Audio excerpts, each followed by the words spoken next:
আসসালামু আলাইকুম। বিপিএল নিয়ে কিন্তু আপডেট বর্তমানে চলছে। কালকে জানেন যে আপনি বোর্ড মিটিং হয়েছে কিন্তু বিসিবিতে, অর্থাৎ যে বোর্ড মিটিং এর জন্য কিন্তু অনেকদিন ধরে অপেক্ষা ছিল যে বোর্ড মিটিং এ কি হবে, কি আসবে, কি না আসবে। অলরেডি কিন্তু বোর্ড মিটিং এ কি রেজাল্ট আসছে অবশ্যই কিন্তু তারা জেনে গেছেন। অলরেডি কিন্তু সবাই এই বিষয়টা কিন্তু জেনে গেছেন যে কি বোর্ড মিটিং এ হয়েছে বা বিপিএল নিয়ে জানুয়ারি থেকে ডিসেম্বর বা ডিসেম্বর থেকে জানুয়ারি বিপিএল হবে। 5 বছরের জন্য প্রত্যেকটা দলের চুক্তি করতে হবে প্রত্যেকটা যে দলই আসুক না কেন। তো আজকে মেন যে ইম্পর্টেন্ট বিষয় নিয়ে কথা বলবো সেটা হচ্ছে যে আইএমজি কোম্পানির যে বিষয়টা বোর্ড মিটিং এর আগে যে একটা ছড়িয়ে পড়েছিল যে বিদেশি সংস্থার হাতে, অর্থাৎ একটা অর্গানাইজেশনের হাতে কিন্তু বিপিএলটা দিতে যাচ্ছে। তো সেটা নিয়ে কথা বলবো এবং কলকাতা নাইট রাইডার্সকে নিয়ে যে গুজবটা সেটার সাথে কিছুটা কানেক্ট করার চেষ্টা করব। প্রথম হচ্ছে আইএমজি কোম্পানি।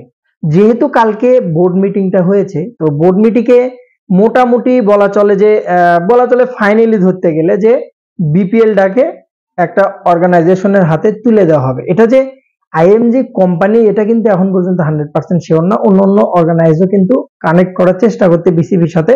তবে বিসিবি এই সিদ্ধান্তটা 100% নিয়েছে যে বিসিবিটা কোন একটা অর্গানাইজেশনের হাতে তুলে দেবে। তার আগে যেটা বিসিবির পরিচালক যে জিনিসটা বলেছে, দল নেওয়ার বিষয়ে যেটা বলেছে এর সাথে কানেক্ট করে বলেছে যেটা যে আমরা আগে বিদেশি দলকে নিব না বা বিদেশি দলকে এখনই নিয়ে আসবো না।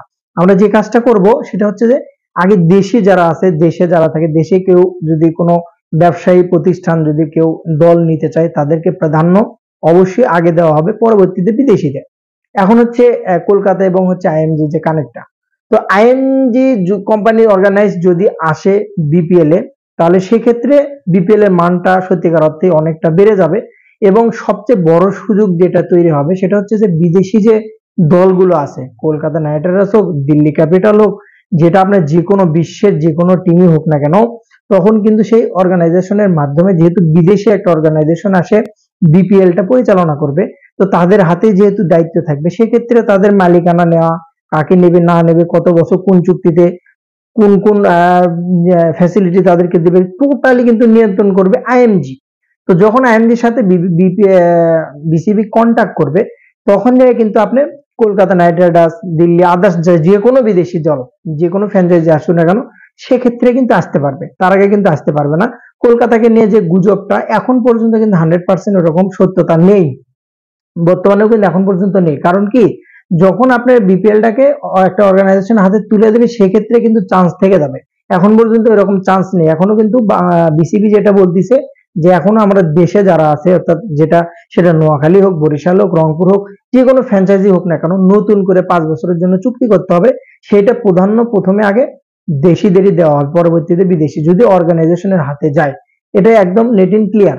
তবে আমি মনে করি যে বিপিএল এর আগে অতীতে যেগুলো হয়েছে বিপিএল নিয়ে, মালিক নিয়ে নানান রকম সমস্যা, প্লেয়ার কেনা বেচা, টাকা পয়সা ইস্যু, টোটালি যত কিছু হয়েছে, এর থেকে যদি আপনি বাঁচতে চান, বিপিএল এর মানটা যদি আপনি সত্যিকার অর্থেই ভালো স্টেজে নিয়ে যেতে চান, সেক্ষেত্রে আপনি একটা অর্গানাইজেশনের হাতে আপনাকে বিপিএল তুলে দিতে হবে।